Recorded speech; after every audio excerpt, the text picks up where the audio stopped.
வணக்கம். உங்கள் பீமாசா சமையல். இன்றைக்கி நம்ம என்ன பண்ண போகிறோன்னா, மீன் குழம்பு வைக்க போகிறோம். மீன் வறுக்க போகிறோம். என்ன மீனுன்னா வஞ்சர மீன். பாருங்கள், பெரிய வஞ்சர மீன் வாங்கினோம். இது விலை எவ்வளோ தெரியுமா? 1 கிலோ 800 ரூபா. நல்ல பெரிய மீன். அது 1 கிலோவாக எடுத்தால் 800 ரூபான்னு சொல்லி கொடுத்தாரு. நாங்கள் வாங்கிட்டோம் 1 கிலோ மீன். 10 பீஸ் தான் இருக்குது இதில். இது வறுக்கிறதுக்கு வச்சுருக்கோம். குழம்புக்கு பொடி பொடியாக நறுக்கி வச்சுருக்கோம். அப்புறம் நான் வீட்டில் இப்போ என்ன பண்ண போகிறோன்னா, நகரை வந்துச்சு. நவர மீன் உங்களுக்கு தெரியும். இப்படி பாருங்கள், இப்படி கோடு போட்டிருக்கோம் தலை. இப்போ இந்த மசாலா நம்ம என்ன அரைச்சிருக்கோன்னா, தேங்காய், ஜீரகம், வெங்காயம், மஞ்சத்தூள், வெறும் மிளகாத்தூள் போட்டு நம்ம நல்லா அரைச்சிட்டோம் குழம்புக்கு. இப்போ இந்த குழம்பு நம்ம அடுப்பில் வச்சு நல்லா கொதிக்குது. இதுக்கு நம்ம இந்த மீன் குழம்பு போட போகிறோம்.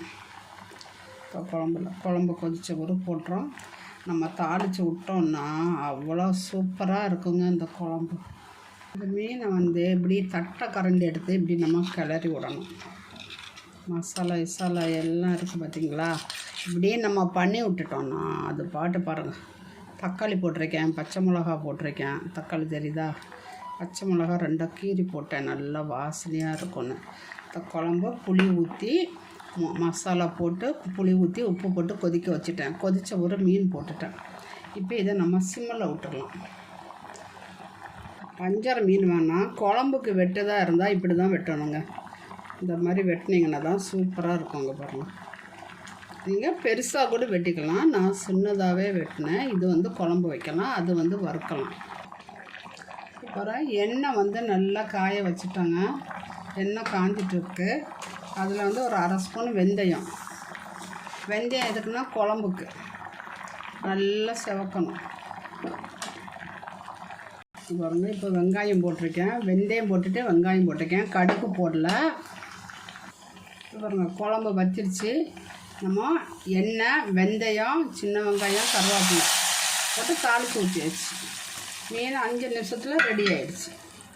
நம்ம இப்போது தோசைக்கல்லில் வஞ்சர மீன் வறுக்க போகிறோம். எப்படின்னு பாருங்கள். 2 துண்டு தான் வறுக்க போகிறோம். 2 ஸ்பூனு எண்ணெய்க்கு. எண்ணெய் நல்லா காஞ்ச உடனே நம்ம மசாலா போட்டு வச்சு இந்த கிண்ணத்தில் காமிச்சோம்ல, அந்த மீன் எடுத்து நல்லா மசாலா என்னெல்லாம் போட்டிருக்கேன்னா, தனியா, மிளகு, ஜீரகம், சோம்பு, காஞ்ச மிளகாய் எல்லாம் வறுத்து பொடி பண்ணி ஏற்கனவே நம்ம வீடியோவில் அது எடுத்து நம்ம சேனலில் போய் பார்த்தா தெரியும். சூப்பராக நாங்கள் மீன் வறுக்கிறோம். வஞ்சர மீன் இது பாருங்கள். நம்ம உடைக்காமல் எடுத்து இப்படி திருப்பி போட்டுறோம். இப்படி அகலமான தட்டு தோசை கரண்டி வச்சு எடுத்தோங்கன்னா அந்த வஞ்சர மீன் நல்லா சாஃப்டாக இருக்கும். பொறுமையாக பிடிச்சிங்கன்னா சூப்பராக மசாலாவோடு செம்ம டேஸ்ட்டில் இருக்கும்.